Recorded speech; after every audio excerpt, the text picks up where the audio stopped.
gülxandek yeni menzigi menzini yıkıp söymeydiğini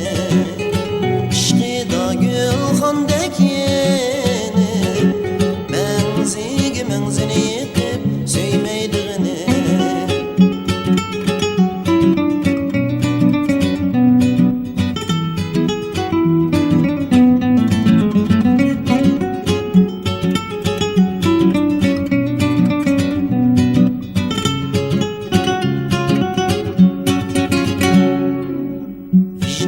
Perzendetler düşündü bunu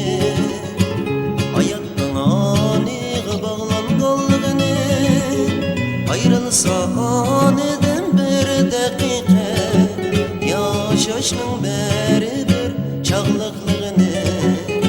ayrılsa aniden bir dakika yaşaşның beri bir çağlıklığını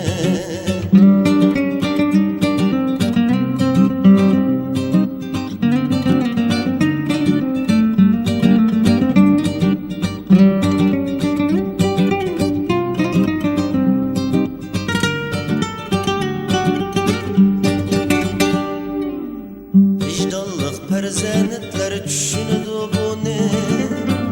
hayatның aniğe bağlanganlığını ayrılsa aniden bir dakika yaşaşның beri bir çağlıklığını ayrılsa aniden bir dakika yaşaşның beri bir çağlıklığını ayrılsa aniden